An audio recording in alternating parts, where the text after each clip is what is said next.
Bienvenue sur Africa 24 dans cette nouvelle édition du 12-15 au sommaire de l'actualité. La jeunesse, vecteur de développement de l'Afrique avec plus de 200 millions de personnes âgées entre 15 et 24 ans selon l'ONU. L'Afrique est le continent le plus jeune de la planète. À Djibouti, la journée du 5 novembre leur est ainsi consacrée. Nous y reviendrons plus en détail dans ce journal. Le président du Parlement africain a présenté ce mardi 3 novembre 2015 le projet sur l'énergie pour tous en Afrique à l'Assemblée nationale française et au Conseil économique et social en France. Il a exhorté tous les décideurs politiques à passer de la parole aux actes. À découverte de l'écrivain Jean Divassa Nyama, Grand Prix littéraire d'Afrique noire 2008. Comment cet homme de lettres gabonais compte transmettre sa passion de la lecture et de l'écriture aux jeunes? Les réponses à suivre dans cette édition. Les jeunes sont des partenaires essentiels du développement de l'Afrique. La journée du 1er novembre leur est ainsi consacrée à chaque année sur l'ensemble du continent africain. À Djibouti, c'est ce 5 novembre que la journée leur sera entièrement dédiée. À l'occasion pour le président djiboutien Ismaël Omar Guelleh de s'adresser à la jeunesse de son pays ce jeudi. Écoutons les précisions d'Assoé Idriss Assoé, avocat djiboutien. Djibouti ne dispose d'aucune autre ressource. Nous n'avons de ressources qu'humaines et l'avenir de Djibouti repose entièrement sur cette jeunesse. Dans nos pays, cette jeunesse forme une majorité de la population. C'est pour ça que l'essentiel du budget de l'État est consacré à la formation et à l'éducation de cette jeunesse. Et c'est la clé de voûte de nos politiques que d'œuvrer pour cette jeunesse. Cette jeunesse est gage de notre avenir. Nous comptons sur elle. Ce mardi, le président ivoirien Alassane Ouattara a souligné que le chemin encore à parcourir est encore long pour la Côte d'Ivoire. Parmi les grands chantiers figurent notamment la réconciliation nationale, les conditions des femmes, l'emploi ou encore une meilleure répartition de la richesse ivoirienne. Les tâches à accomplir ne manquent donc pas. Le point de vue de la population dans ce reportage de notre correspondant en Côte d'Ivoire, Olivier Conan. Prestation de serment du président Alassane Ouattara, 24 heures après la proclamation par le Conseil constitutionnel des résultats définitifs de l'élection présidentielle du 25 octobre. Le président Ouattara a été réélu avec 83,66% des voix. Le chef de l'État ivoirien entame un nouveau mandat de 5 ans sous le signe de la poursuite des chantiers pour faire de la Côte d'Ivoire un pays émergent en 2020.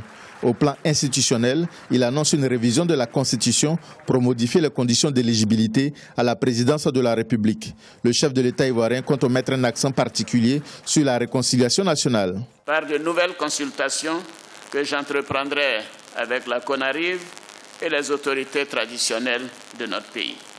Ce processus nous permettra d'accélérer la réconciliation des filles et des fils de notre pays. Dans ce contexte, j'invite tous mes compatriotes, particulièrement les femmes et les hommes politiques, à saisir cette nouvelle opportunité de rassemblement de notre nation. Le discours du chef de l'État a été accueilli favorablement par les Ivoiriens.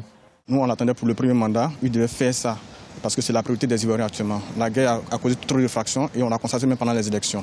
Heureusement pour nous, si nous le redit, on pense bien que ça va être effectif.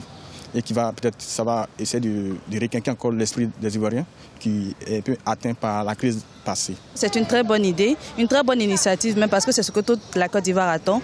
Depuis, je crois, 2010-2011, il y a eu la crise, donc après ça, il y a plutôt la Côte d'Ivoire vit dans une frayeur totale. Donc on attend tous la réconciliation. Nous sommes très heureux de savoir que le président de la République a décidé de réconcilier les Ivoiriens. Parce que sans réconciliation, je crois que si le tissu social est déchiré, ça ne peut pas aller. Au plan économique, la Côte d'Ivoire enregistre de bonnes performances depuis 2011.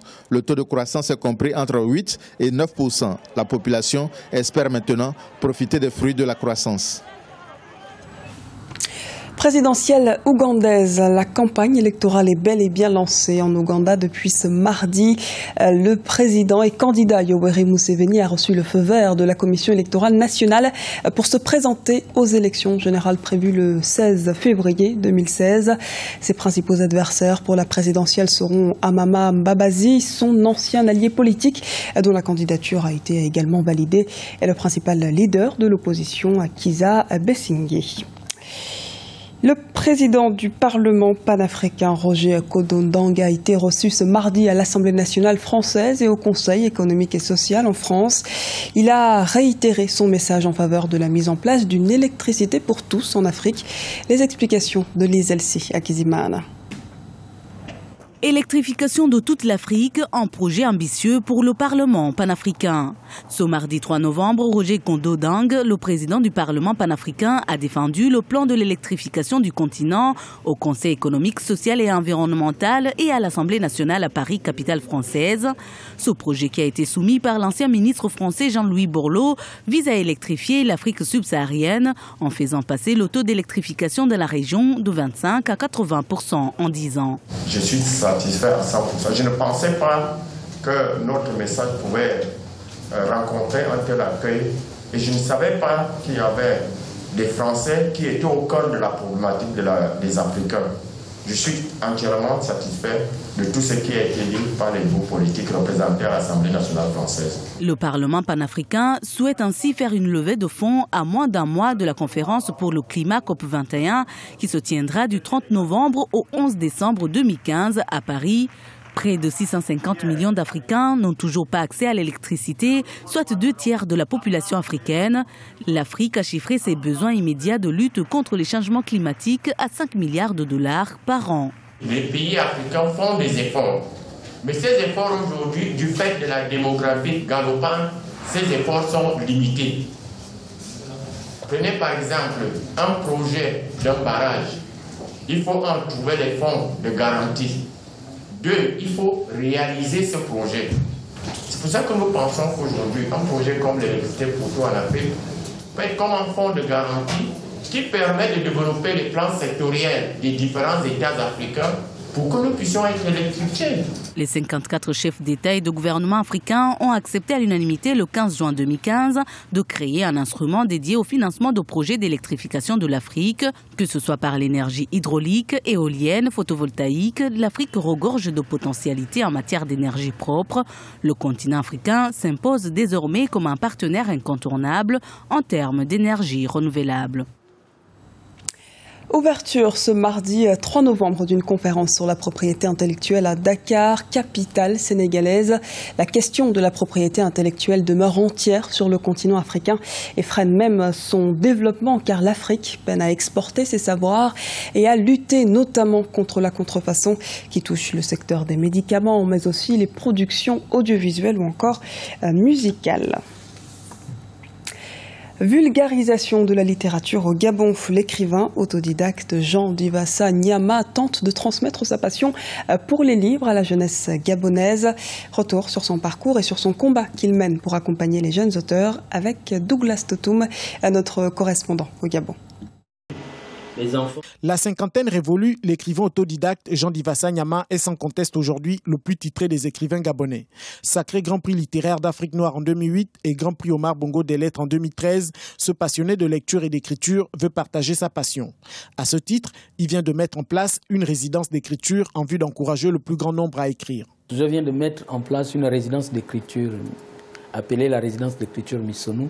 Donc je m'évertue à faire la promotion de l'écriture. Mon rêve, c'est de laisser au moins cette résidence d'écriture faire éclore d'autres écrivains qui sont peut-être en train de se chercher ou bien qui se sont trouvés mais qui n'ont pas encore trouvé leur propre voie. Jean Divassa Nyama compte 10 romans à son actif depuis sa première publication en 1991. Actuellement, il peaufine son 11e roman intitulé « Regard sur la colonie » et dont la sortie est prévue à la fin du mois de novembre 2015. Pourtant, la vocation de dignité reste à ce jour sa plus grande réussite au regard de sa distinction. La vocation de dignité, c'est le parcours spirituel d'une petite fille qui est devenue une sœur religieuse.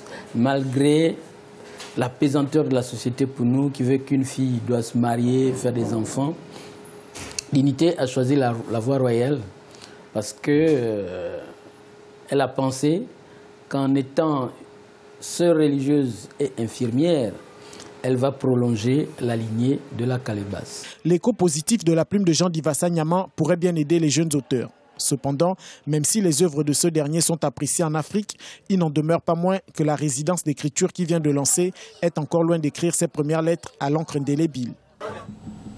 C'était le journal de la rédaction. Merci de nous avoir suivis. Retrouvez dans un instant une nouvelle édition du 12-15 sur Africa 24.